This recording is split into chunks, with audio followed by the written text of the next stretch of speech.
this meeting to order at 6:07. And we have some business to report out of closed session. So first, the board took action in closed session to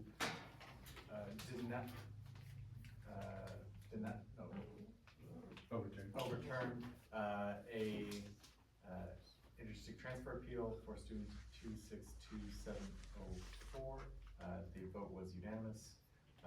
The board also took action in closed session to uphold the denial of a interdistrict transfer student for number 262706.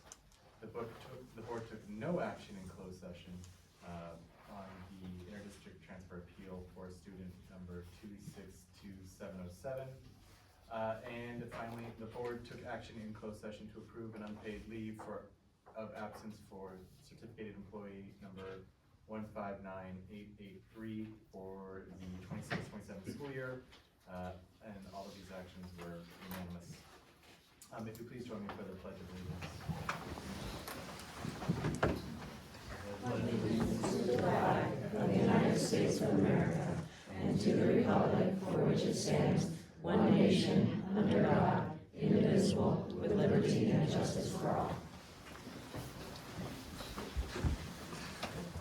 So we'll first move on to Tell Me Something Good Time and the recognition from valedictorians. Okay, great. This is my favorite meeting. I get to honor the valedictorians at San Venancio Middle School. So in order to be a valedictorian at San Venancio Middle School, you have to have straight A's for all 3 years that you are present at this school. If you came here from another school or district, we'd take into account your 6th grade or 7th grade or whatever it may be, the report cards from the other school district as well. So these are students that have worked incredibly hard over their 3 years of middle school, and they're clearly more than ready to move on to high school. So we're extremely proud of these students. It takes a lot of effort and a lot of work. This school is incredibly rigorous in the surrounding area. We are one of the most rigorous middle schools, I can say with certainty. So to have valedictorians and students who get straight A's for all 3 years and never falter is definitely something to be proud of and to be honored. So I appreciate everybody who's being here. You'll see these students honored tonight. You'll also see them at graduation stand up during the valedictorian time. They'll have special gold cords that they wear around their neck to honor their achievements. So it's a really fun night. It's awesome. And I hope to see everybody at graduation cheering on your students. So, okay, first up, Colton Ball.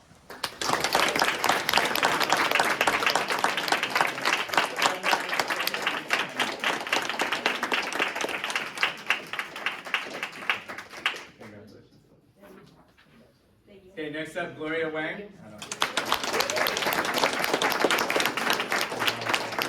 Next up, Nico Slade.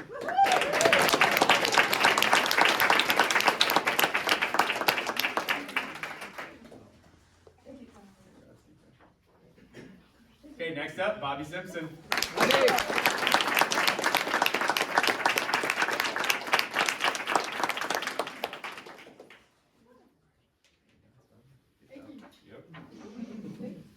Okay, next up, Francesca Modena, who I thought was here. Next up, Nixon Locke. He had baseball tonight. Next up, who is here, Maylene Lamb.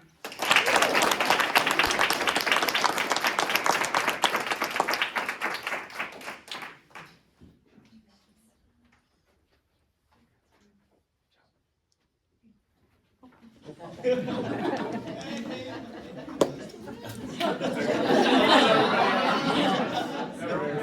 get to hit each other in the rest of the table.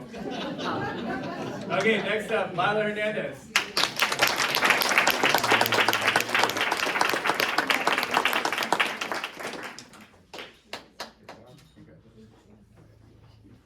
Okay, Seth Haskins.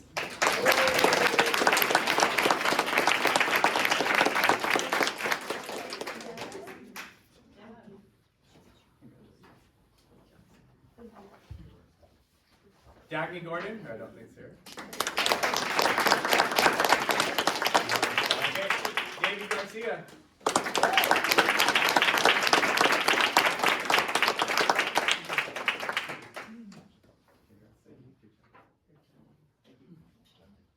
Okay, Ariana Feng. Okay,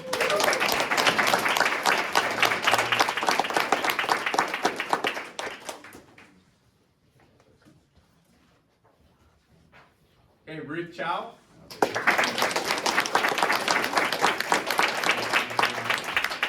lastly, he's also not here, Eli Banks.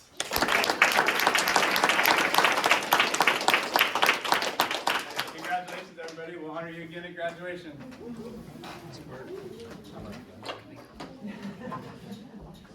Okay, so I'm actually going to let Miss Leon talk about these two students and their work in the class. So Miss Leon, can you tell us a little bit about Young Writers USA? Yeah, so hi, I'm Miss Leon, and I want to share a little bit about two students, two seventh graders. They are being nationally recognized and published in Young Writers USA.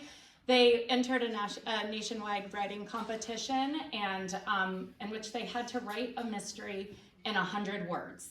And in those 100 words, they were taken to a judging panel, and they both won. That's Evelyn Yu and Caitlin Ray. So they're going to be recognized and published in the Young Writers Anthology, which is really fascinating.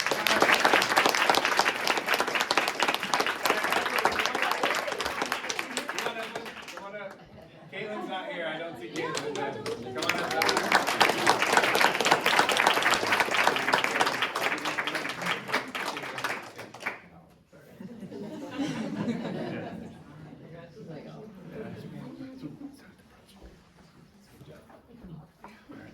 Congratulations, everyone.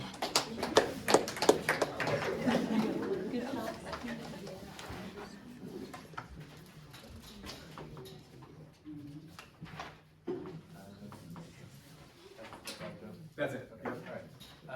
So now we're gonna move on to organizational updates. At this point in time, if you are here for the awards and choose to now is the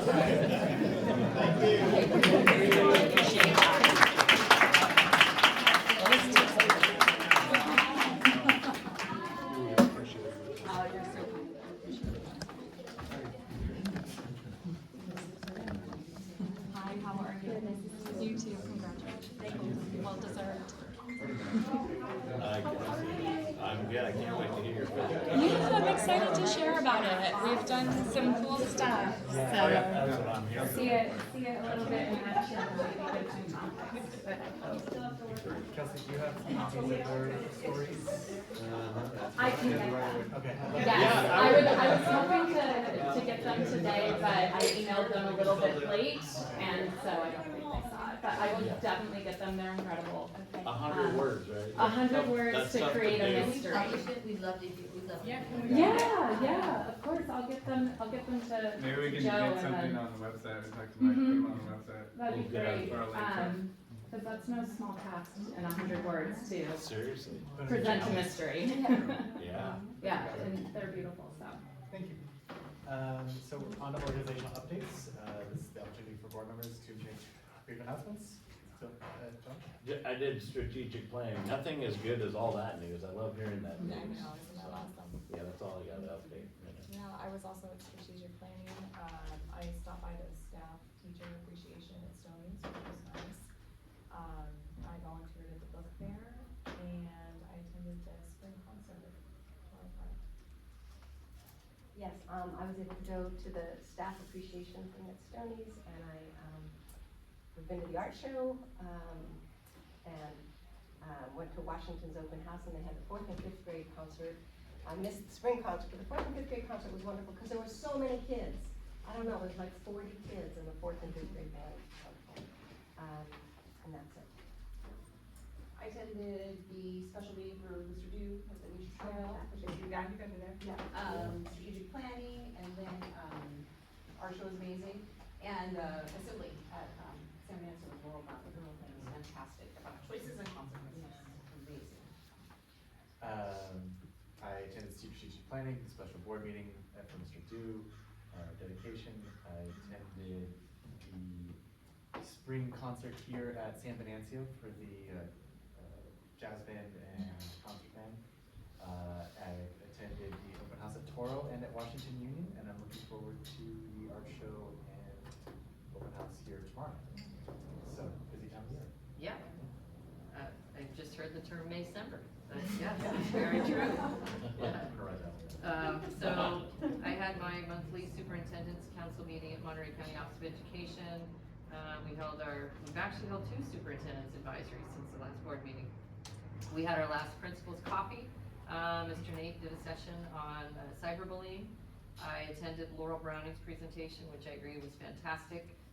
We met with our CSEA partners to review an instructional aid training that was taken over the last couple weeks.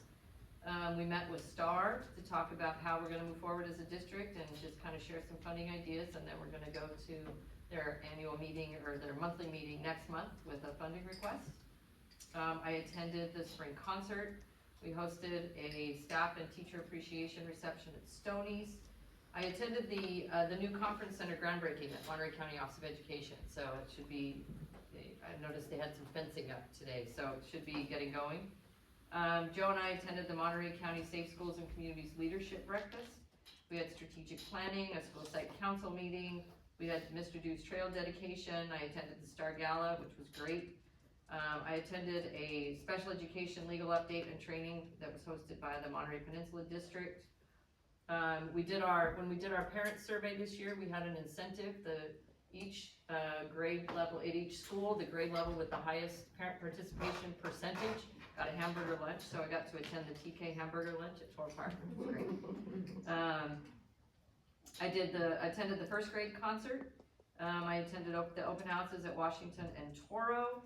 And then today I got to see a short presentation by the San Benancio students up at Washington. They did a little clip of Midsummer Night's Dream for the students at Washington, and it was fantastic. They did a really good job. And then just a few upcoming events. We have our classified barbecue on Friday. And then tomorrow night is the San Benancio Open House and Art Show, and next week is Annie. I'm sorry, Gina, who did the Midsummer Night's Dream with the kids? Sammy Sammy Cohen. did that. Uh-huh. Okay. And next week they have the Annie Yeah, and performance, Annie. so, yeah. A lot of the same stuff, so I'll be quick. Trimester 3 progress reports went home at San Venancio since the last meeting. I went to Dave's trail dedication. 7th graders went to the aquarium. 6th graders went to Palo Corona. The 8th graders had their panoramic picture, which is awesome, added to the library wall. For those of you that know, all those panoramas for a long time are on the wall up there in the library, so I love to, get the next one up there on the wall. So I went to the STAR event, really fun. School site council. Strategic plan, I went to Laurel Browning as well. Superintendent's coffee, I had our monthly CELPA cabinet meeting for special education for the county. I went to teacher appreciation at Stoney's. Andy is here. We had Dance 3.0, Dance 3, with 270 kids, which is amazing, more than the student body. Again, it was really fun. Kids were great, well behaved. It was awesome. We've been prepping hard for graduation. It's that time of year. I went to the spring concert here. We had a meeting with STAR. The drama club play that I saw today was awesome. Midsummer Night's Dream. We have open house here tomorrow. I went to the Safe Schools breakfast, and then the training that we went to at MPSD was great. It was for PPPSS, Parentally Placed Private School Students. So it's how you work with that and how you work with parents that choose to place their students in a private school, even if they have an IEP, and how we serve them as districts. And then the 6th graders earned the hamburger lunch here at San Venancio, so we distributed that. I attended the first grade spring sing, which was fantastic. The 2nd grade just did their ocean music performance as well, which was great to see. Supported state testing at our 3 school sites, which I'm happy to say was uneventful in terms of internet connectivity.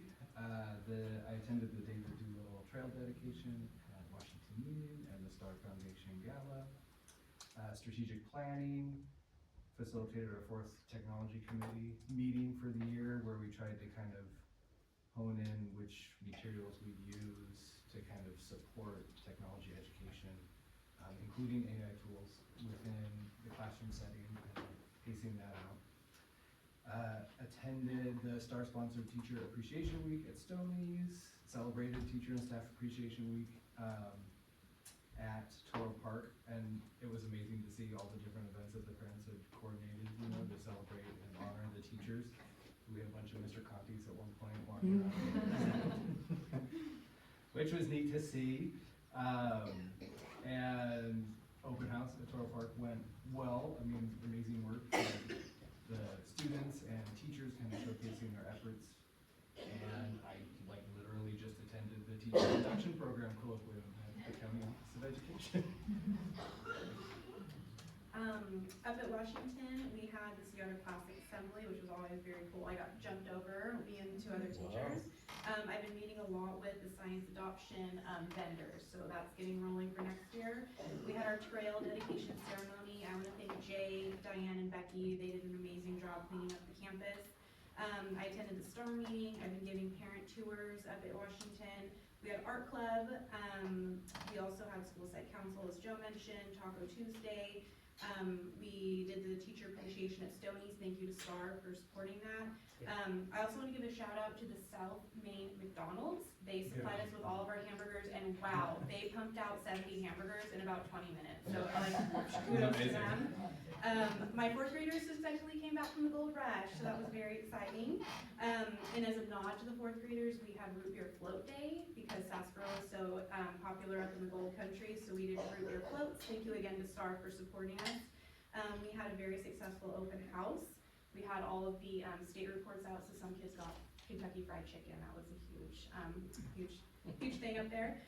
We're hosting the Annie Plays next week, and then as Gina said, we had the Midsummer Night's Dream come and perform. And what's great is that coincides with our 5th grade curriculum because they do some Shakespearean works in that curriculum. So it was really nice. And then we're moving on to STAR. Oh, yes, Yes, sorry, I'm worried about Jen Frazier over there. She's battling this, but she's good, I'm watching her right now. Yes, so we had our first spring event here at San Bernardino Middle School. It was very successful. Everyone had a wonderful time. It was, everybody was very excited about it, and we've heard that it's the best event that we've had yet. So more to come maybe in future years. It was a lot of fun. We also had our last pizza day at Washington for the year, and we are just going to be focused on doing a couple of barbecues. One at Washington, we're going to be helping with that on the 22nd of May for kind of the last, what are we calling it, a sports day or picnic? Picnic on the field. Picnic on the field today. And then we'll also be doing our first ever hot dog meal barbecue for all the students and the families for dance festival. So that's going to be a little bit of an undertaking, but we're very excited about being able to offer that to everyone at no cost. So that's going to be a lot of fun. So, and then we will meet with the district and hear what the needs are for the following year. So all good stuff. Thank you. CSTA? Yeah, the teachers, first of all, I want to thank STAR for the great Stoney's snacks. We really enjoyed it, we really appreciate it. But also Andrea hooked up a lot of teachers with free tickets to the gala, and we appreciate that. We know that it costs a lot, but you rallied parents and somehow hooked us all up, and so we definitely appreciate that. No problem. I attended a couple of superintendent advisories, and then I also met with Gina and Gerardo regarding our health insurance with our premiums. The new amount is supposed to be set today, so in the 12% range, plus or minus some amount. We'll find out if we're staying with it or going. We're working on it. And I attended the California Teachers Association WHO Awards. We haven't gone to this since Derek Yankura was doing it, so Heather Goen was honored for a WHO Award for her work with student teachers. She does incredible work, and she pumps out some great new teachers. And myself, I don't know what's called a gold award or something for working with my union, just helping and coordinate all these things that we do. And so now that we've done it, since the last 2 people who were nominated were Darren and Lulu, now we know what it's like. We plan on planning for that for the future years for us. That's good to hear. Yeah. Thank you. I said the wrong thing, GTA, sorry. Yeah, we're good. Sorry. CSTA, back to me. Awesome, thank you. So I attended the our regular RPM meeting, which we have for each month, and then we had actually a special meeting coming up on Monday. I attended a strategic planning meeting, which was interesting. We had a teacher appreciation. Again, everybody's talked about it. It was awesome. Thank you for inviting us all. That was great. I've met with the district for some interviews, bus driver, custodian, and I think they've had some other interviews, which, include our staff at Toro where food is concerned and things like that. Thank you to Star for the fabulous gift cards, that was fantastic. Also, we have a special meeting, this week because it's it's classified appreciation week. So our meeting this week, I'm gonna zhuzh it up a little bit, give them a little more food, maybe more people will show up. Thank you to Lily for the training that we had. We had almost every IA, I think every single IA, work with that. I also had a meeting afterwards with several of our admin regarding that training. I volunteered for the dance, which was awesome. Again, there was tons of kids there that I didn't know because we had so many guest passes. That was awesome. It was really, the kids were amazing. So I loved that. We're really excited because we had CSEA gave us 2 delegates for our 100th anniversary conference. They pay for 1, so we have 1 delegate going for that in Las Vegas at the end of July, I believe. And then also we're working towards just making the 8th grade successful this year and just making sure that we can get through the last 13 days. What were we at, Jen? 10, how many days we have? 10? I'm thinking 13, but okay. So that's what we're working with right now. I think all the aides here are working towards making this successful for our 8th graders, and I know the rest of the sites are doing the same thing for their students as well, so that's cool. Wonderful, thank you. Do we have any community input? I don't have any yellow sheets, no. Okay. Correspondence? Yeah, we have, we got our approved second interim report from Monterey County Office of Education. They did a review and gave us a positive rating. We also received a letter from the Monterey County Office of Education, their truancy abatement program that we participate in. They provide resources and help us work with the District Attorney's Office for truancy abatement. They revised their agreement because some of the districts want to offer their own truancy abatement program. As a small district, that is not something we would entertain at this point, but they did revise the agreement so that some of the larger districts who want to start their own program can do that. And then we received a letter from the California Department of Education with new reporting level descriptors for the CASP. So what has typically been standard exceeded, standard met, standard nearly met, or standard not met is now gonna go, it's still a 4-level system, but it's advanced, proficient, developing, and minimal. So we got a letter with the new indicators. Gina, going back to the truancy thing, how many times does a child have to be absent without an excuse before? They're considered? Yeah, The rule says 3. just 3. Over how long? The year? Yeah. Okay. Oh, here.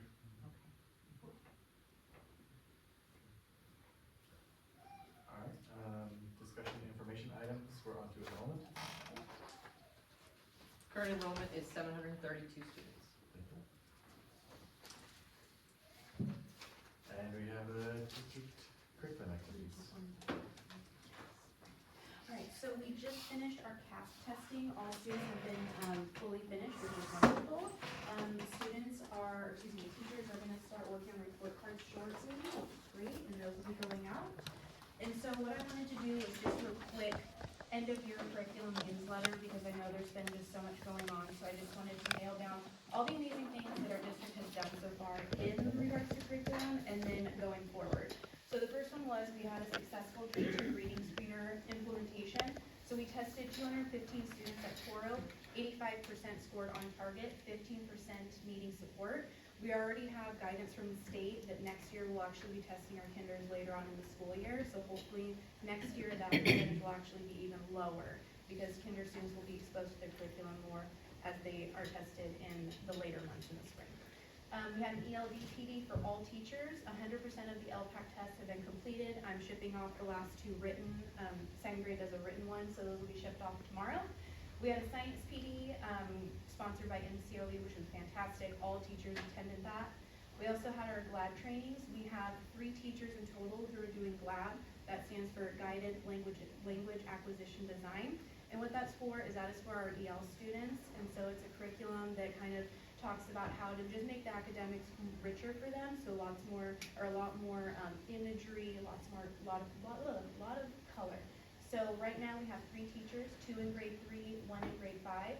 And the reason I chose those grade levels is I spoke with the GLAD coordinator, and she recommended those grades because the grade levels that they're coming into that's the most rich as far as vocabulary goes. So that's why I did that. Hope, did you have a question? I didn't get the G. What does the G stand for? Guided. Oh, guided. Guided. Language Yeah. acquisition Yes. inside. And I did it a few years ago and I absolutely loved it. So again, it's just something to add to their toolbox. So, and then we also did the IMSC IA training. We had 100% of our SPED IAs and Gen Ed IAs do it. So that means that out of the entire IA population, they can go into any classroom in the district and jump in and start doing OG IMSC training or work with our students, which is great. Cool additions, this year we had over 400 hours of First Tee for free, which is wonderful. I'm gonna start working on next year to get it free again. We also offered a CPR class to all employees for a discounted price. We had about 9 who registered and did it with me, and it was really great because it actually was a district parent who works at the fire department, so he did it for us, which was great. Upcoming, I'm already working with the science curriculum companies to bring in our adoption for next year, which is really exciting. And lastly, we are partnering with Chartwell to bring a structured literacy PD over 30 hours worth per teacher. So it's gonna be, or is it 30 or 18? I can't remember. It's quite a few. For teachers? Yeah. I'll have to look. I have the agreement right there, but that's more to come in the next year. So I'm very, very excited. Are there any questions regarding wrap up for curriculum? All right, I think we accomplished a lot this year, and I appreciate everyone's hard work. Thank you very much. Okay, on to the presentation. AI News.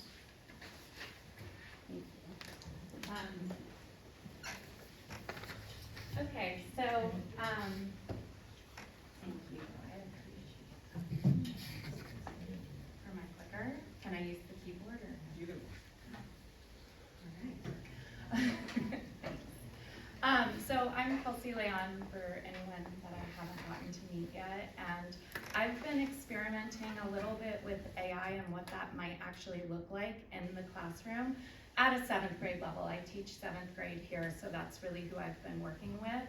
And what we could do to, in a way, lean into it, because AI, it's not going anywhere, it's going to continue to grow. And my big thing around it was, how can we teach kids, how can we capture them now and teach them how to use it ethically and how to use it in a way that's going to be productive and going to lend towards their education versus taking away any kind of critical thinking. So the big thing I came away with was this idea of AI as a Socratic partner. And so that's what I'm going to share a little bit about. Please jump in if you have any questions as I'm going. So this idea of AI as a Socratic partner, I focused primarily using the Google Gemini and GEMS because that is our platform in our district. So this idea of a Socratic partner is it's a thinking partner. It's not going to be AI taking away from student critical thinking student work, but really more than anything, it's supporting and challenging students' thinking. It's really leaning into this growth zone, right? Where all of our thinking happens, where our learning happens, and maintaining students in that place so we can treat writing as a process. So when we're working with the GEMS, they're kind of functioning as our spotters. They're going to be these bots that are tailored to student needs. And really what I've learned through this process is that it's opened up a lot of room for in-class, real-time academic conversation around writing. And that was my big takeaway from this, is when we're using them as a Socratic partner, we're using them as almost bumpers for students. They're not just going out into OpenAI or anything like that, but really focused, really controlled bots that are teacher created based on data and based on student needs, and then generating questions and generating guidance for students in their writing, and mostly what I used it for in their editing process. I treated the whole, it wasn't a whole unit, it was a mini unit that we were working on AI. I treated it though as a unit that I would with any English curriculum. I front-loaded vocabulary. This is some of the terminology we looked at.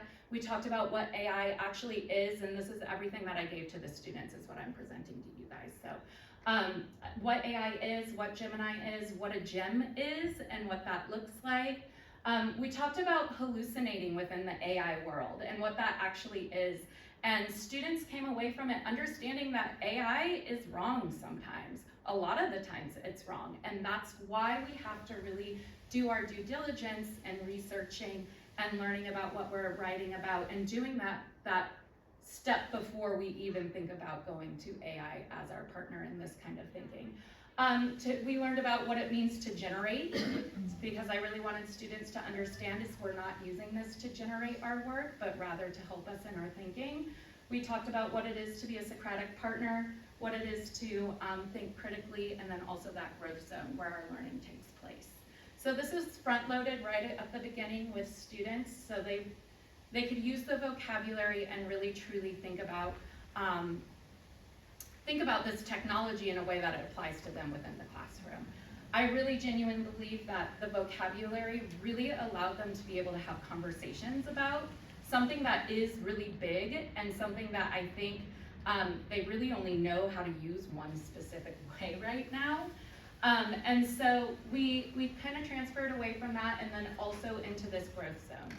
This idea of what it is, what it looks like, the importance of using our own brain power, the importance of doing all the front work our own. We talked about the trust piece of it. We've talked about the red light. If you're asking AI to create something for you, that's not maintaining our space in the growth zone. If we're looking at how to use it within our green light kind of approach, you are asking AI to challenge you, to help you in your thinking, to further your thinking on whatever it is that we're doing. Again, I used mine in the editing process. So again, my big thing that I told my students and what I wanted them to take away from it is, am I using this as a tool to help my thinking, to better my thinking, or am I using it to generate my ideas? And if students go into that place of, I'm using it to generate my ideas, that's where we stop and we have to go backwards and we have to rethink how we're going to be using this and how we're structuring it for our work in the 7th grade classroom. So we talked a lot about the 2 pathways of using AI in the classroom, and I taught it to my classes as you have 2 pathways in AI when we're looking at this. Pathway A, this is the way that does take away our critical thinking. This is the way that I think this is where a lot of fear, I think, is stemmed from around AI, is using it to generate work. And that is not the approach that I think is appropriate for the classroom. And we talked a lot about what that looks like. We did a couple of assignments where we actually asked AI to generate work based on a prompt I gave them. And students looked at it side by side and they were like, these do look a lot alike. And so we got into that academic conversation of, yeah, when we're talking about AI generating ideas and teachers really truly can tell, it's because there's a real formula to it. It's a pattern. That human voice piece is taken away. Pathway B is the pathway that we talked about as being an appropriate way to use it, and that's as our Socratic partner. This is when we're using it as a thinking partner. We're asking it questions to help us further our own thinking and writing versus having it generate anything for us. So this is kind of how I think that it can be successful in a classroom. It's a thinking loop, right?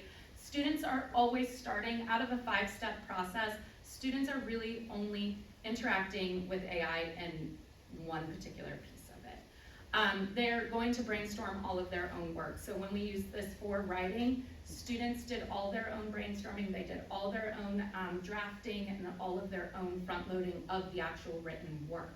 So it's all of their ideas that they're taking to the AI. So they brainstorm their work, they draft their work. This is something we talked heavily about, that AI is not involved with this drafting process or this brainstorming process. Then what it allowed me to do is I was able to collect their work. I was able to really talk to our intervention teachers, see where some needs were with students, and then from there, I was able to create a gem, and a gem is a really customized bot. And this is where I was able to identify what my students really needed to focus on what I think that we really needed to focus on in class and have those academic conversations around. I was able to create a bot, and then I pushed it out to students, and those are the gyms. I was able to push this gym out to students on Google Classroom, and then what they had to do is they put in their work. They put in their work, and around this teacher-created gym, they were able to get immediate feedback. And that was the thing for me as an educator. I was like, wow, this might be game-changing. Was that immediate feedback within the classroom, because then I was able to start having really deep academic conversations on the writing process. So that was my big takeaway from the first time I used it and saw how students were interacting with it. And then they get that feedback, and we have those academic conversations in class, and then students go back and revise their work. So really using the gyms, it's part of the process. And I found a couple of interesting things. This is so much writing, but I just wanted to show you, this is the prompt that I created for the gym. And this one was for commentary, because we identified a real struggle within the 7th grade writing is having strong commentary, having that piece of writing where you bring in your own ideas, your own thoughts, and you build upon evidence that you've brought into your paragraphs or your writing. And so this was, these were the directions that I put into it. I just highlighted a couple of pieces that I thought were pretty important to point out to everyone. So they were to enter their paragraphs that they had written with their commentary, with their evidence. It was a four-part paragraph for the most part. They put that in, and the whole idea was the gym was going to see if their commentary just restated evidence or if it furthered ideas, if it furthered and introduced new thinking. And that was the big piece of it that I found when I did this in class. I was just like, oh my gosh, this might be game changing. Because what it allowed for me as an educator, first of all, the feedback's immediate. Students get it within a few seconds. What that allowed for me to do is sit with students and have real conversations about the process, about the editing, and how to better revise their work. I think, in middle school, even beyond middle school, having taught high school, I saw it quite a bit. Students are really focused on the product and less on the process of writing. And I think we need to flip the script a little bit on that and really get students invested in the process of brainstorming, drafting, revising, and then producing something. That might not even be final yet. It might be something that has to come back and get edited. And I found this to be a really helpful tool in exactly that. It really allowed that time for me to sit down and talk with students and look at their work and answer their questions on what needed to be revised, or how would it look if I revised it, and things like that.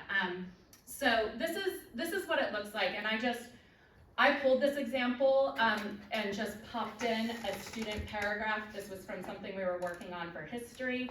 So it was a student paragraph that I just kind of put, sorry, thank you, Mr. Hogan. And so this was a student paragraph, I popped it in, and I just wanted to show the kind of feedback that the gym gives. And so what I was able to then sit down in real time with students and talk about with them. So it gives an evaluation, it talks, and this is all what I fed it. This is all what I gave the gym instructions to do and what to pick apart. So the first was the evaluation, finding something that students did strong and something that they can improve upon, right? Just as I would if I was sitting down with, a red ink and going over their essays. Then we found our positives and then the revisions. And I asked specifically to look for two things. I don't want to overwhelm students. That can happen easily if you're not putting in directions that are really concise into the gym. So I asked for two things that that students could, or this student could improve upon in their writing. And it gives two what I found to be really good revisions on this particular paragraph. And so this allows me to then go around and have those conversations, yeah. So from here, we can't read it. Could you tell us what was the paragraph about and what were the comments? Oh boy. Mr. Hogan can tell you what the paragraph was about, and then you can explain the evaluation. what's the correct pronunciation of our Oh, Zhang He. Zhang He. Almost like a J. So the paragraph was about Zhang He, and it was whether or not he shouldn't be celebrated, whether or not his feats should be celebrated within history. And so the structure was topic sentence. They had to have evidence, commentary, evidence, commentary, evidence, commentary, concluding sentence. So that was their focus and structure for that particular paragraph. And so what I gave the gym was, is the commentary expanding on the evidence and adding in new ideas, connecting it back to the topic sentence, or is it just restating evidence? And so that's the piece that I wanted to focus on. Does that clarify? Sorry. Sort of, I mean, Okay. you know, beyond this, I would love to see an actual transcript of what it looks like. You know, Yes. an actual student essay. Yes, and I do have that, and I'm happy to share that with you. I did, as soon as we started doing this kind of work, I started saving everything. I started saving everything because I do want to be able to share it with you, and I'm happy to get that. It's on a different prompt, but That's fine, but thank you. we have it. So a couple of things that I just noticed with this is that this is the most used gem because I have allowed students for my class for writing, and this is Mr. Hogan's example. This is one that I just quickly, I popped in so I could get the feedback on.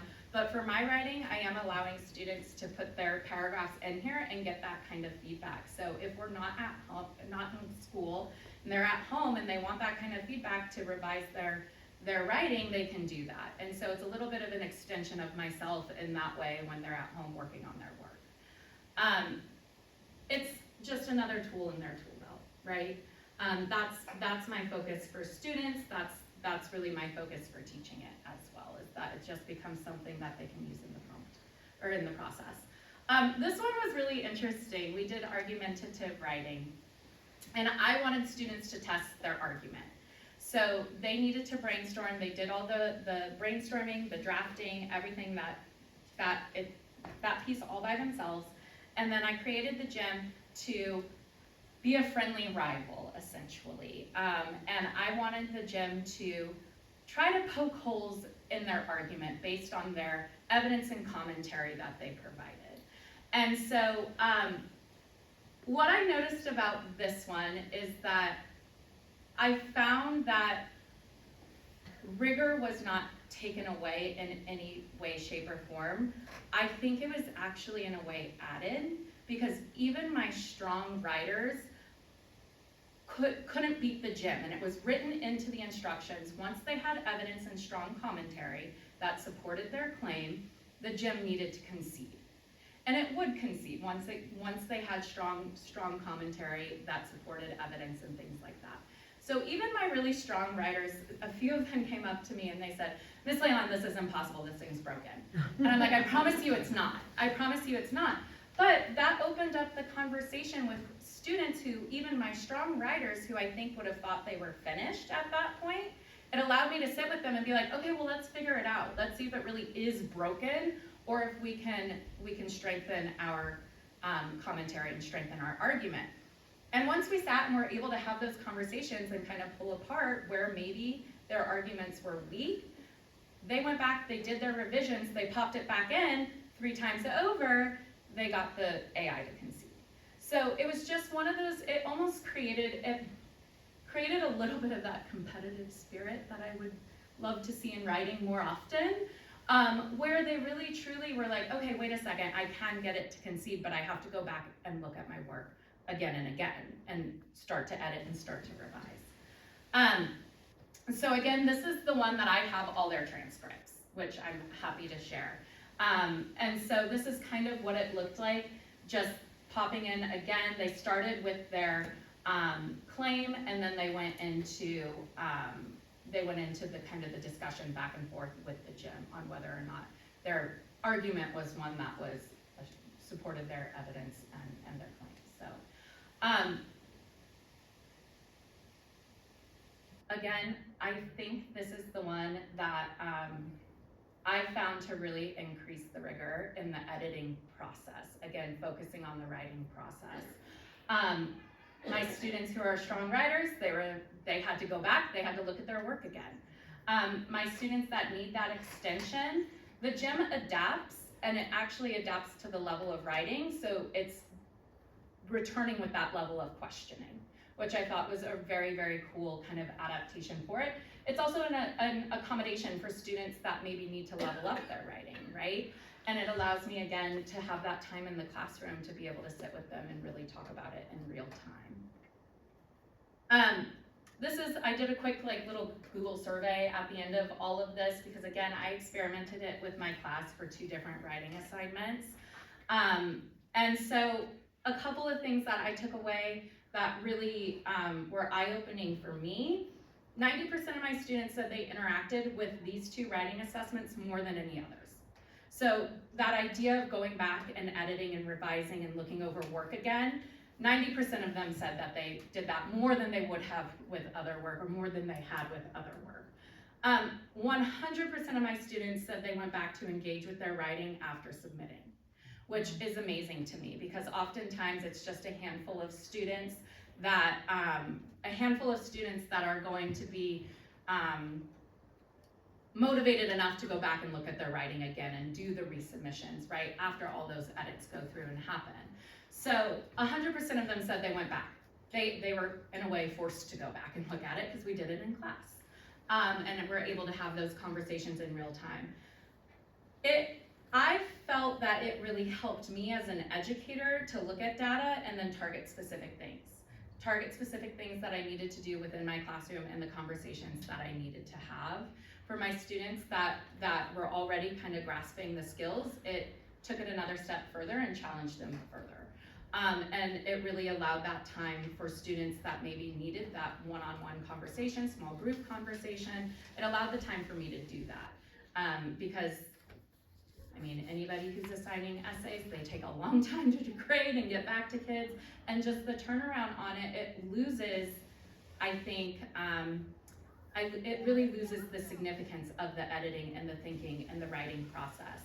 And I think when we're teaching writing, we need to focus on that process, and this was just a tool that I felt could be added in and be really successful and help students in kind of those revisions, that editing, without taking away any of their real thinking that's happening. That concludes my presentation. I'm happy to answer any questions, though. I feel pretty, I got questions for you. yeah, lay them on me, I'm ready. Okay, so they go through a brainstorm and a draft, which I think is super important. And Yes. And that's super important to say, no, don't let her think of your ideas for you. Right. I like that. They have to have more than just a draft where they're citing things. Then you have your bot, your jam, check it and suggest, have you found any hallucinations on their checking or suggesting versus what the kids have cited? So that's a really good question. Because we were using mostly online sources, I did not see any hallucinations truly happening. However, I do know when we're using a book, a physical book, that oftentimes those kinds of hallucinations are happening. So I think that's where the piece of having that conversation with students that, hey, it can mess up, so it's important that we know what we're talking about. Yeah. If we're quoting Lord of the Flies and the gym says, well, that's not it, right? We need to be able to say, well, actually it is, and I know this. That's a tough one, but yeah, if it's citing out of a book, that's a whole different thing. From That's a very, yeah, it's a very different, and I did not use it for any of that, so I don't know that I can speak to it entirely, Yeah. but because we were using online sources, I did not see. What's good about this too is if they've created a draft of something, you're like, all right, turn in your papers and I'll get back to you next week or whatever. Now it's still fresh in their brain and they're getting instant feedback, and then that's kind of a motivator to get through it too, so, I think Yes, that's probably and a positive. that's what I saw a lot of actually my non-writers, my students where I'm just like, please give me something to work with. Yeah. For an example, I had a student who oftentimes struggles with writing, and we got to we were using the commentary gym, and they asked, how do I know when I'm done editing? And I was like, wow, what a thoughtful question. What a thoughtful question from a non-writer to Yeah. be able to sit here and talk about, well, when do you feel like you've hit everything you've wanted to hit? When do you feel you've done a good job at explaining your evidence and connecting your ideas and adding that extra thinking in there? And it was just a very cool, like, light bulb moment in teaching of just like, yeah, you get to decide that, right? Because the gym's gonna go on and on and on and on and on, unless the person who creates it puts the stop in, right? Like the concession after three strong points of evidence and commentary. But yeah, it can keep going on and on, but the fact that it got kids kind of thinking about when am I finished, I think was just as important, because it was Sure. really looking at work versus rubrics versus what they feel is complete. And it's a good tool for proofreading, right, which we Mhm. could all do more of, Mhm. I would think, so. Yeah, I found it helpful in that. That wasn't my main focus with it, but yeah, it does. It says, well, you spelled this wrong, so. Sorry, and since, just because we're going back to our AI policy, I would just say we need to probably look at it more than once a year, because it's gonna move fast. Yeah. And we were trying to set it with some gates on what you to do and not to do, so it's okay to write specifics in there Right. about what you just presented on, about what you Okay. shouldn't use it for. Sure. Does that make sense? It's gonna be a living document, but that one's gonna be zooming along, I think, pretty quick. I think it's going to go really quickly. And also something I wanted to share is I deemed this appropriate for 7th grade. This is not something that I necessarily would go into lower levels and try to introduce. This is something that I think would start at 7th grade. And it would be really controlled because it's teacher created. They're just putting their work into it and getting the feedback. So I think that it's gotta be pretty level specific as well. Absolutely. Yeah. Absolutely. Go ahead. I'm really impressed by the amount of thought and planning you had to do for this. Looking at how much work you had to do just to set this up, I don't think anybody could say you saved time. I don't think. No, no. No, I didn't. You're definitely not using AI as a shortcut here. This is definitely not something that's a time saver for you.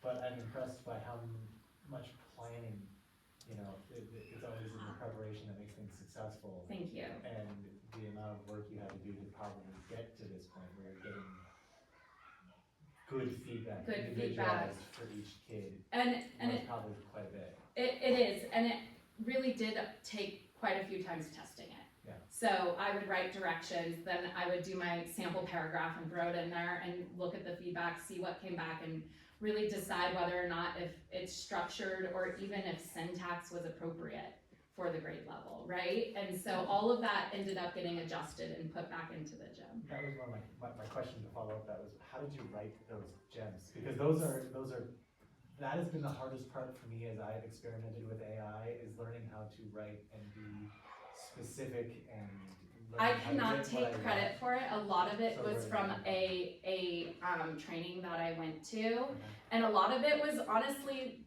seeing what Jim and I had to give back to me, right? I would put a prompt in and I'd say, would this be something that works? Well, this would be confusing, right?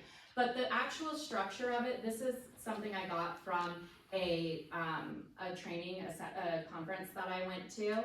And so I have found that having the workflow with the role being really important, so being really clear on the structure and what kind of feedback you wanted it to give.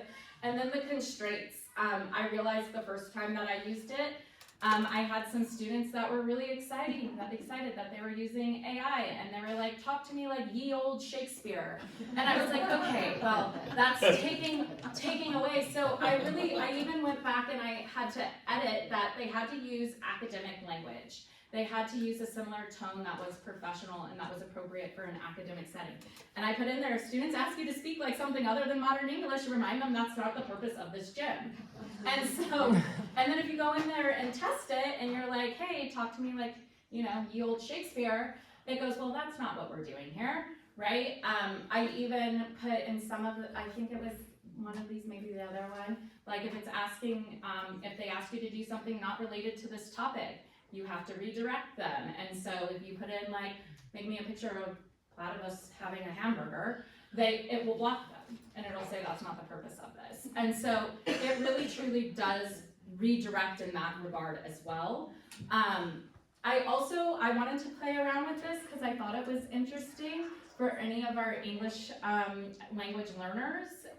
You can put it into translate.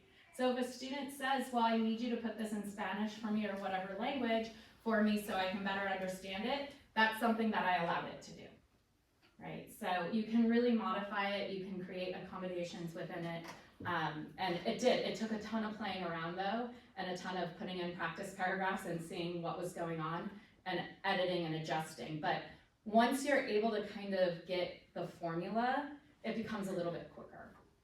And I think the more you use it, the quicker it's going to become. We have in this policy talking about, I guess we can get into that when we get to the policy part. Never mind. I'll save that for later.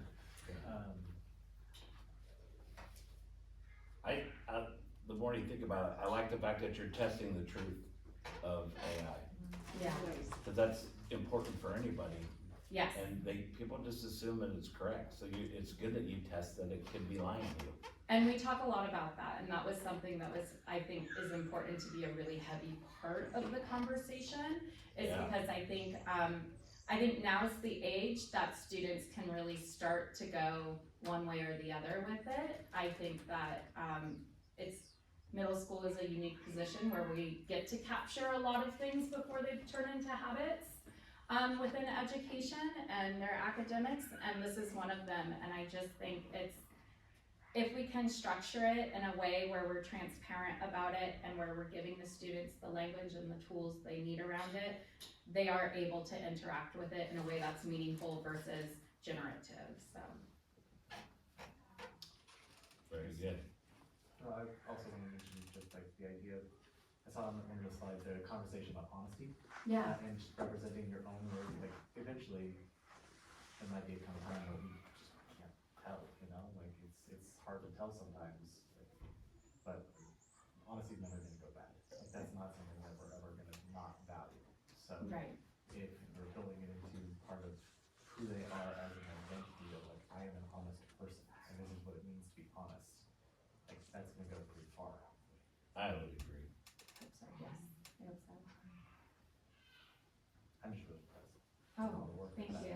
Yeah, it's amazing. thanks, I'm not Sally. supposed to, but I just wanna say I'm in her But class and it I've works. played with it enough to know, like, okay, I can get to do some things, but the idea of being able to get individual feedback to a student based on, how did you do that? I'm sorry, how did that work? How did you get data for each student? I would go through their work. Okay. I went through their drafts Do you make and. changes for each kid, or like? Oh, no, but you can use language that is, general enough that we can capture all the students versus individuals. I looked at target needs of the class though specifically. And, with that being said though, if one of the target needs was work on commentary and the other target need was setting up, evidence correctly or conclusions or whatever, you could create 3 different ones or 2 different ones, and you can say, choose what you need, right? Look at your work, choose what you need, or you can assign it. You can say, hey, you know, Gina and Joe, I need you guys to go on gym A, and I need everybody else to go over here and work on this kind of thing. So you can totally target it, and it doesn't have to be anything other than there's 3 different gyms. These are the ones I need you specifically to interact with, or this is what I need for whole group. And then once you build up a few of them, you can repeat. Yes, they're stored, they're just tucked away, and you can use them. You can push them through Google Classroom or any of the Google platforms, over and over and over. And you can go back and edit the same ones, so that's what I spent time doing. So I would create one, see kind of what we were getting out of it, and then go back and edit it. And it's still, I think it's still very much in its beginning form, and there's so much room to continue to refine it. But just using it in this kind of, my knowledge is, you know, I've done a couple of the trainings, I've gone to a couple of conferences about it, but I'm definitely still learning, and I think just as we get more and more information about it, it becomes more and more refined, and then therefore more and more of a helpful tool within our students' work. Last question for me. What was the training? Oh, I went to the CAPE conference. That was the major one that I did, and I attended virtually everything AI. Because I was interested in it and I wanted to see what it would look like in a classroom. I did the Google training through Google, and then there's another one I'm completely blanking on the name that I've started in the last couple of weeks, but they're both free trainings that educators have access to. So, and one of the things you were talking about was using this for one of Mr. Hogan's assignments where they were, is this? Yeah, and I'm sorry, that wasn't actually used for Mr. Hogan's Oh, it assignment. That wasn't. was just I grabbed a paragraph and put it in. But I can definitely pull the actual work that students were using. Okay. That was the first one we did, and so I didn't think to save a lot of the conversations they were having with it. We do have original copies and then edited copies, but a lot of the conversations and pieces I lost because there isn't a way yet for educators to go back and access student conversations with the gyms, Yeah. but they can copy and paste it and put it into a doc, and that's what I started having them doing after the fact. So now I don't know if you can answer this or Mr. Hogan can answer this, but I assume that this is an essay that Mr. Hogan's been assigning for a while. So I'm wondering, is the quality of the essays that were turned in this year better? And was the voice of the students preserved? I can speak to that for mine because I told them they were only allowed to use it in my class. Oh. I told them that there were parameters around this and it was something we were doing within my class. And I'm sorry, Mr. Hogan, I just grabbed your example because it Well, was I kind of the can one. speak to, I sitting on do there. think that the academic writing change this year has seen an uptick in the quality of writing in both 7th and 8th grade. I can just, Oh, good. whether that's using these types of tools or just having a different academic writing class, I think it is better. Yeah, and so I can speak to the work done in my class. These were not used for other teachers' work just because I didn't want to go there yet. I wasn't, I didn't have that conversation with colleagues. So I used it for my own work, and I think that student voice is preserved. However, it has been edited, it has been worked with, it has been focused, and we're producing a higher quality commentary, in my opinion. That was the piece that I was really trying to focus on. And so I think that's definitely still there. I can talk to my students about it and they know what they're talking about when they go back to their writing, for the most part. But I don't think we lose that. I think it's just refined now because they've either done it in class or there was some buy-in because it's AI and they were able to look at their work again. And I mean, I had students doing it for their paragraphs like 5 times over. So it was a really neat thing as an educator to see them actually going back and interacting with work and handling the class and the material and the curriculum more as a process versus focused on the product. And I think that's the really key piece that we need in education in general, so.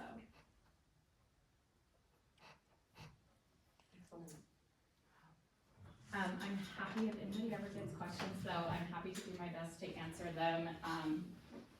Thank you, and I'm happy to share all the dialogue that they've had. Yeah. Good job, Chelsea. Thanks. Really good. Yeah, of course, it's really interesting, so. Good idea. Thank you. Alright, community time. Yep. Okay.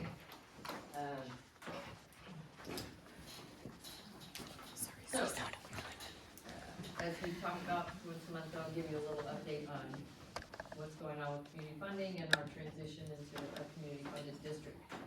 So, with 10 days of school left, we're getting ready to say goodbye to our first batch of kids that are gonna be leaving us because they are exiting their grade level. So it feels really heavy. We had a couple of inter-district transfer appeals tonight. And it's tough, and I know it's been really tough on all of you. I share that weight. I was at the county office today for some appeals at the county level. So we start to question, and I know, I lay awake at night and I start to question, have we done the right thing? And then, just in the last few weeks, I've come across a couple of articles that have helped, kind of solidify that, and I'll share that with you. But in terms of enrollment, we're doing our weekly enrollment updates. As it stands right now, as of today, our enrollment going into the fall is projected to be 575 students, which is under what we projected. The difficulty in that is, we know Salinas City is denying. You know, I attempted to work with them to try to create some space to let kids matriculate out at that highest grade level and continue their inter-district enrollment. Salinas City's continuing to deny. So as of today, in our projected enrollment, you know, we send out a letter in January. We ask families to indicate whether or not they're gonna be returning. You know, given this current environment, we sent out a variety of, you know, we sent out different letters depending on the grade level and where they were, in terms of their inter-district transfer status. But based on the numbers we got back and the enrollment projections we created, in that 574 are all the students who families indicated they were coming back. I ran some numbers yesterday. We're still missing, in that number, we're still missing about 30 kids from Salinas City that we don't have an indication from. So either Salinas City has denied them and they're going through the appeal process, or they have decided they're done. So we're gonna be having to make some phone calls in the next few days or over the next week to try and get a little bit more solid information from those students. But we're also missing some from Monterey Peninsula. We're missing about 25 from Monterey Peninsula. So you know, those are starting to get into some significant numbers that are missing from our projected enrollments. And so, you know, I start to think about, you know, a lot of conversations we've had over the years. And one of the articles I came across was about enrollment in California schools. We know we've lost kids over the last few years. But the article that I read the other day was talking about declining enrollment in California. There's a few counties in the interior that are seeing some growth. But for the most part, most counties in California are experiencing some significant decline in enrollment. And post-COVID, the article quoted, we've lost about 600,000 kids from our state. So when I think about that, and I think about conversations we had pre-COVID when we were talking about declining enrollment and different strategies we could try. And we tried some recruitment strategies. And when I read an article like that talks about over 500,000 kids that have either left the state or left the public school system post-COVID, you know, I think about that, and I think about those conversations we had as you kind of, you know, as I second guess myself in the middle of the night. Those kids just aren't there, you know. So we can engage in a recruitment strategy. We could have made that decision, but those kids aren't there, and that's what we still need to remember: is there's just not as many kids out there. When you look at Monterey Peninsula, they've closed 3 schools in the last 5 years. You look at Salinas City, they are not releasing their kids because they're in decline. I looked at some numbers from the high school district the other day. Their enrollment is down over the last 4 years about 2,500 kids. So everybody's, you know, kind of in the same boat. Where we sit in terms of, you know, the decisions we make is we did have a legitimate off-ramp to sort of create a little bit of relief in the school district. And that was the other article that I found that, you know, really kind of blew me out of the water. It was an article on funding in California schools. And it talked about the average per pupil spending in California. In 2012, we were 50th in the nation in per pupil spending in California. And the article was praising our state because we've jumped up to 13th in the nation in per pupil spending. So the latest data that this article quoted was from 22-23. The average per pupil spending in California was $19,800 per student, okay? That was up from when we were 50th in the country in per pupil spending in 2012. And in 2012, our average per pupil spending in the state of California was $11,900 per student. Now, why that's significant is because in our district, in 25-26, our per pupil spending is $11,600. So we are currently at a limit, an average lower than where our state was in 2012 when we were in 50th place in per pupil spending.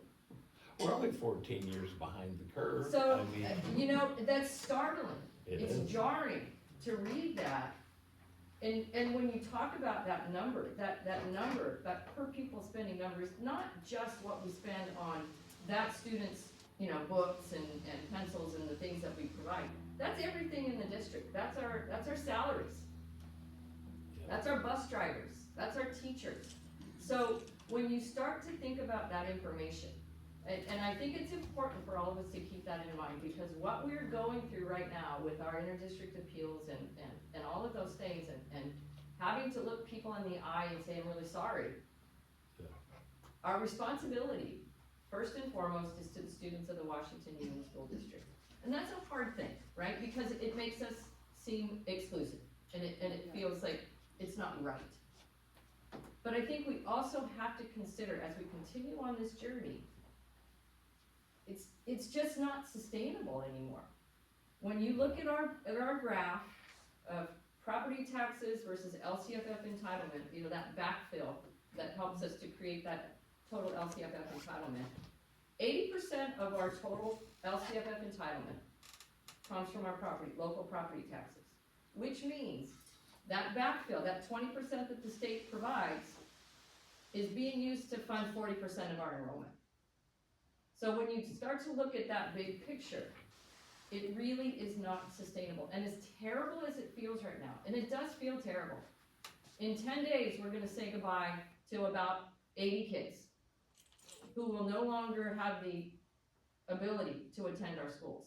And that feels terrible. I feel sorry for families.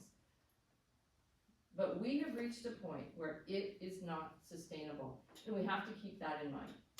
For us to be below 2012 funding levels for this state, when our state was in 50th place, is not acceptable. It's not okay for our kids. It's not okay for our teachers. It's not okay for this district to try to continue to cobble along when our parking lot is showing dirt, when our roofs are leaking. It's not okay. Our kids and our teachers and our staff deserve more, and they deserve better. And at this moment in time, as hard as it is, I think we have to remember that it's our responsibility. So we're gonna continue to do the hard work, and there's gonna be some changes as we go through. But we're doing the right thing, and that's where I feel justified, is we're doing the right thing when I look at those numbers. When I was looking at that science guide, when we were doing Dave's trail dedication, there was a booklet that one of our community members gave us to look at. And it was a publication from, I think, 1969 or 1970. At that time, our district was about 200 kids. And that was when we were just at Washington, right? Our growth came when Toro Park Estates was built, and we built Toro Park School. So when you start to think about that, and you think about the numbers in our district and our student population, it doubled, right? Our in-district population about doubled because of Toro Park Estates. We jumped more when we started to bring kids in. We had space. We built San Benancho Middle School. We built San Benancho, we built Toro Park. We started to have more space, and we were able to accommodate. And we've been able to do amazing things for a lot of kids for a very long time. Now when I look at our average numbers as we start to continue through this transition, we'll be at about 40 to 50 kids per grade level. And as I look at TK's a little bit smaller, but as I look at kinder through 8th grade, it's pretty consistent. Every grade level, absent interdistrict enrollment, between 40 to 50 kids. Very consistent across all grade levels. That's who we are. It's who we were back in 1970, and it's who we're returning to. So, I think that while it feels like a significant change, what we're doing is we're going back to who we are as a district. And so I just really felt like it was important to acknowledge that tonight, as we get to the end of this school year and really start to do some of these hard things. I felt that it was important for you to know that. Yeah. I agree with everything you said, and thank you for saying it. But I do question, when they said the average per pupil is $19,000, I don't think Carmel is even spending $19,000. They're at 30. They're at about Oh, they're at 30. Okay, so 19,000, so that's like a high needs district, right? Because. Well, that's what pushes that number up, and that's why LCFF was created, right? Was to really focus on that. Average. I mean, I That was in 22-23. And that's what, I mean, I don't even know if we're gonna get that, We will not, we're not gonna even be there then. we will not be there But then. did you see in that article, it said in New York, they're spending $29,000 per student. Yes. Yes. Oh, there are states that are more, for sure. And their average class size is 15 kids. 11 kids. Yeah. Gina, didn't the legislature suspend the Prop 58 funds to balance the budget? Prop 98. Prop 98. In the January budget there was, but we're getting to the May revise and that may be unwound. There's about $5.6 billion out there that may be reallocated to fund Prop 98. Thank you, sorry, I was misspeaking. But But we'll my find out. point is Yeah. Yeah. they're borrowing from the things we established for our kids because they Yes. overspend everywhere else. Yes, And that's just a terrible sign, yes, you know what I mean? Yeah. So that's where we're headed yes. anyway. Okay, that's it. Thank you for the update.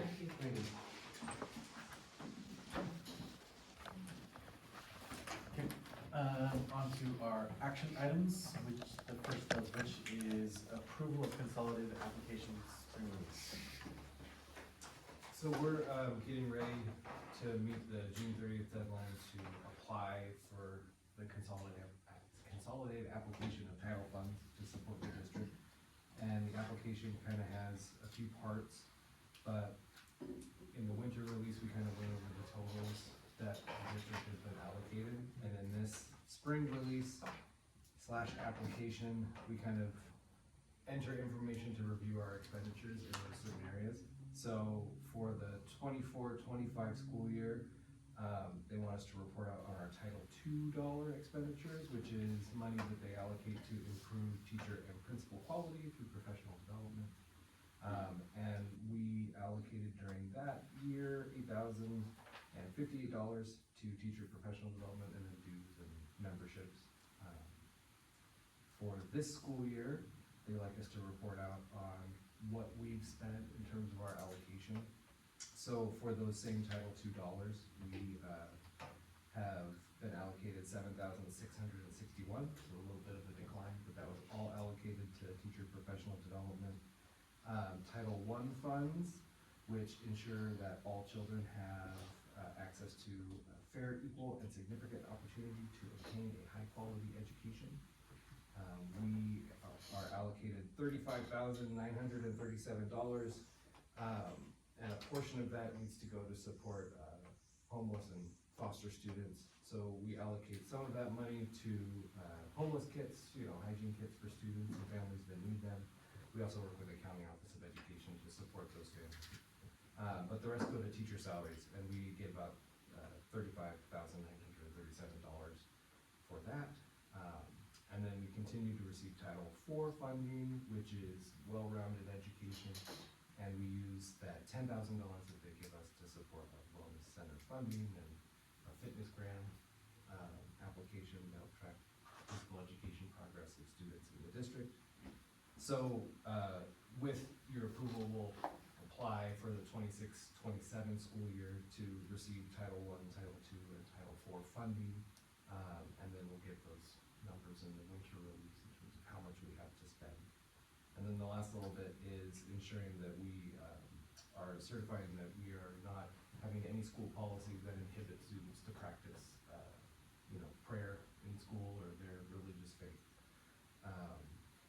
which we don't. We just verify that we don't have a policy that prohibits that. So that's the spring release. I make a motion to approve. Second. All in favor? Aye. Thanks.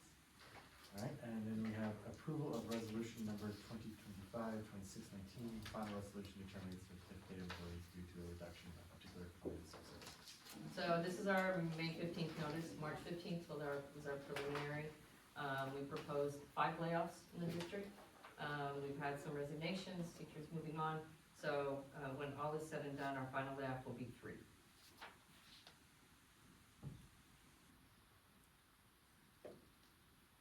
Do we need to read that resolution? It's up to you. So like, do we have to? You don't have to, you can opt out. Okay. It is a resolution, so it's a roll call. I move to approve. I'll second that. Aye. Aye. Aye.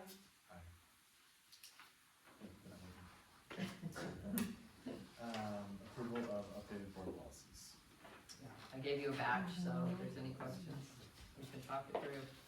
I'm sorry, I didn't hear that one. What was it? Updated board policies. Board policies, thank you. On the policy on artificial, intelligence. No, that's our That's second on the read. You wanna second hold on to read. that one for a sec, yeah. Okay, that's all right. What about the briefing document on the employee compensation and security policy, which, That's the second read That's as the well. second. Yeah, yeah. The district, I did wanna make one out, the district technology plan. So this is a revised version of the policy regarding district technology plan. However, according to Ed Code, a district technology plan is no longer required. So in the packet, it gave the option in the Item recommendation 4, yeah. of approving a revised plan or deleting it altogether. So that would be up to you.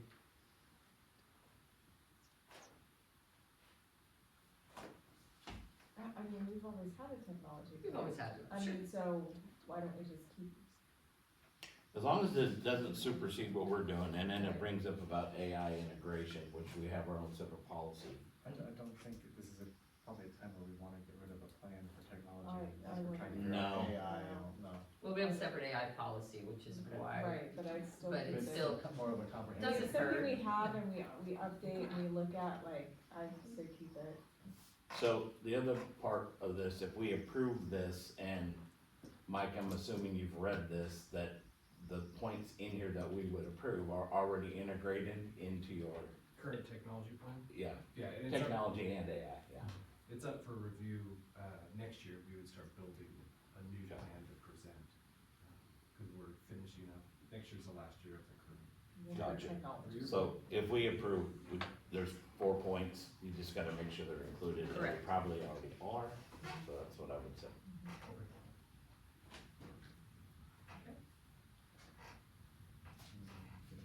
I'll move to approve the board policies. I'll second. All in favor? Aye. Aye. And, on to our second reading of board policies.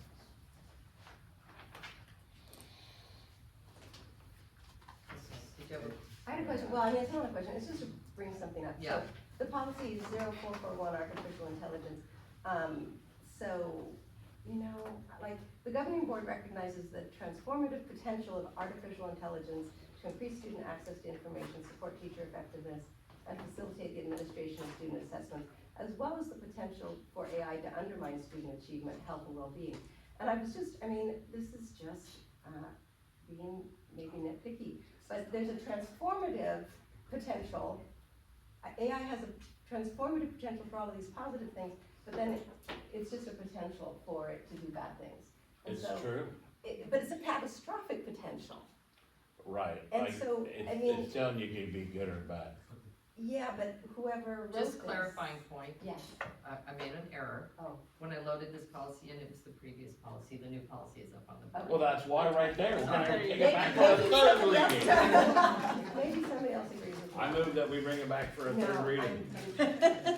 Maybe. Yeah, we've got- Twenty lashes, I mean- when do Maybe make that a little larger to, Yeah. Yeah, thank I you. requested the size 16 font too, Right. thank you, Judy. The whole board. Yeah. So yes, we did modify the introduction language. You have a It new still says preamble, okay, transformative so we, potential. Yes. we're just gonna table it and we'll bring it back. I mean, you know, whatever, I mean. But no, my if point we're is just that saying it here, Yeah. then you don't have time to do the There's analysis. no rush, but But I AI is told you. hyping AI is my problem. What's that? AI hypes AI. So anything you read that AI has looked at, they're gonna tell you, it's amazing.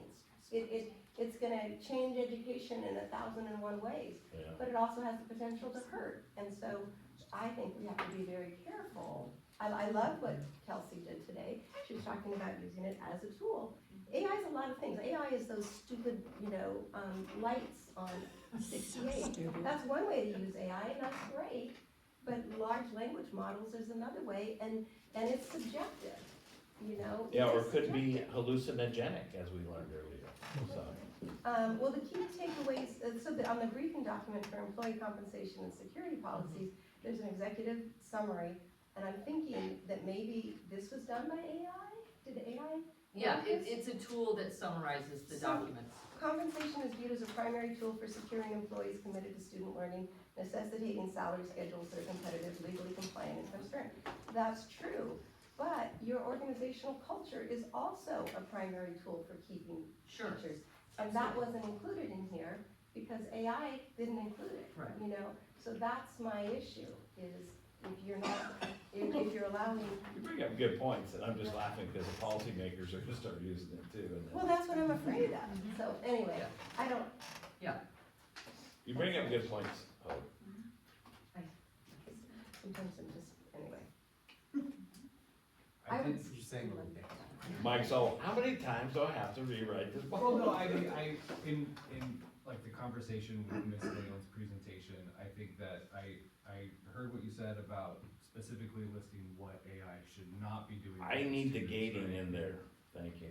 And then specifically outlining where we'd like artificial intelligence implemented within our school district in terms of grade level, or, you know, I don't think That's something- another good point that we didn't really get to. So I don't mind taking a look at it and preparing some revisions that you can review. I was gonna look at it, but since I got the wrong copy, there's still parts about training in here? Yes. Okay, Yeah, so there's a section, because she was talking about a lot of training that she had to go through, and it's actually a lot of work, it's not easy, it's not necessarily a crystal ball you rub. You gotta You comprehend it, you know? right. So yeah, we've specifically outlined academic honesty as a sticking point, the AI literacy and the student education program, as well as professional development into the policy. But we did not specifically list, you know, grade levels where we would implement these tools. And we did, under academic honesty, you know, try and convey that we want students to use these things as tools to supplement their learning, not replace the learning process. But I think we can be a little more plain in the language we're using. I think those are good things, just use common sense. Can't create your ideas from it, you can check your ideas. So, anyway, I can see you've done work on that, it's just we don't have it. I know, I'm sorry. I There's, can bring it there's back. no sorry, I listen to what you guys all do every day in the last month, you're good. We'll get this taken care of, it needs to be done right, and it's going to evolve, this may need, it might get revised 3 times a year. Regular review. I'm telling you, this one's gonna be a tough one, so. Just have it But Mike, thank on a you. floating agenda item. Just keep it on the Just so it sounds bottom. good Yeah. for everybody else. Yeah, totally, it could be. Because there's gonna be things that evolve from it that are not good, right? And you're gonna need to get in front of them. Or maybe there's some better stuff too. Okay, so we need a motion to bring it back? I would like to read it. Yeah, It's- let- I already said, third read, bring it back for a third read. Yeah. We don't have that agenda. We don't have it, we'll just bring it back. Okay. can we approve everything else but the AI? Yeah, but can we just go back, there was something there was a reason why I initially put the employee security for second reading. There's a paragraph in there about the use of pepper spray. And I wanted your feedback on that, because what the current draft of the policy says is that employees shall not carry or possess pepper spray on school property or at school activities except when authorized by the superintendent for self-defense purposes. When allowed, an employee may only possess pepper spray in accordance with board policy AR penal code. Should it be allowed? It's That a was my question. Should it ever Theoretically, be it's a allowed? weapon. And that was why I wanted to question that. Do you want that as part of the policy, or do we just say it's not allowed? Do we have any current problems where you would use that? You know, where you would use pepper spray? Are teachers able to lock their, backpacks or in a locker? Would you do that? No. Well, I was gonna say, we have a secured campus, right? Nobody should be able to get on campus that would be presenting a security risk for the teachers in the first place. Supposedly, Yeah. I mean, this makes sense to me if we have an open campus. What about from like We have the door to the San parking lot? Francisco's not secured. if somebody wants to breach a campus, they're gonna breach a campus. Yeah. Yeah, and then your defense, So then you're gonna your west, defense. I mean, Is the idea that you, a teacher can have it locked up in their room? Yeah. Somewhere, not just not like on their desk, like, I got this straight, it doesn't, you know. So I don't think it's good, I mean, they could have it. What does our overall security Just- policy say, Joe, What was that? on pepper spray? Does, not just these segmented ones, you know? Cause we've done a lot, and then Yeah, it you also brought up about training again. I don't think it's in the current policy. So we don't have pepper spray in No. our policy? No, I don't think it's specifically outlined in any board policy. What's the number on this one? 4158. I mean, I think it's not specifically outlined, but then just leave it out. Yeah, it shouldn't be leave it contrary out. to. I mean, who are they really using it on? It'd have to, I mean, like, if an intruder comes in to do damage, pepper spray is not gonna get you very So far. it's in there? So, Oh, yeah. Oh, yeah, it is in there now.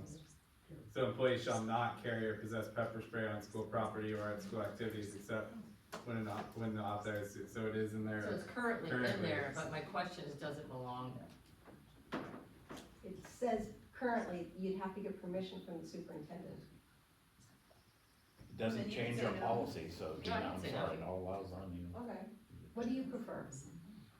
I don't know, I just, when I saw that, it just thought, is that something that we really, do we need to talk about that before we just approve it? And I, you know, we can leave it as it's Or we written. can talk about it when someone asks you to use pepper spray. Yeah. Perhaps. Nobody's asked And it yet. does, it gives Nobody's you asked. that, No, nobody's asked, nobody's how asked. about this, it gives you that same latitude that we already have in the policy. That's So fine. theoretically, you're not changing. Nope. And Costco has a 4-pack right now for $20. I'm just saying. I just Lot wanna of bring it carbon. up, I don't wanna be negligent in the reporting aspect of this, because it is, you know, a weapon. A weapon. I would be afraid of a kid getting into somebody's backpack and just pulling it out. Yeah, Okay, so are we approving that portion? I would just, I think you're right. So, okay, let's move, But wait, we have to partition what we're approving in second reading? Yeah, so absent the artificial so I intelligence. move to approve, yeah, everything except for the AI.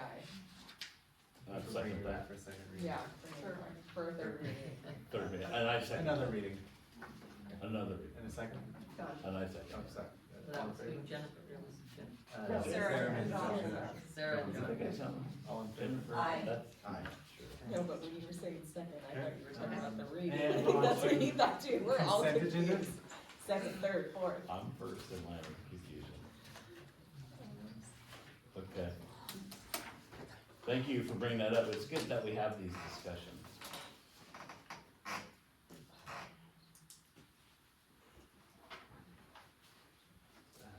Any comments, questions, No. concerns? Then, No. Practice, we get a I move that we approve the consent agenda. second, all in favor? Aye. Aye. Before we wrap up, we're not wrapping up, so how do I need to, instead of adjournment? so we're not adjourning, we're gonna move back into closed session.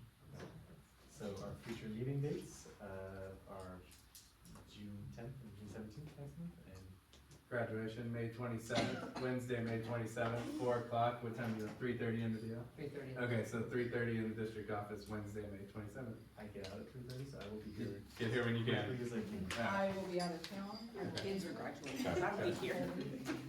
Will you folks finish everything?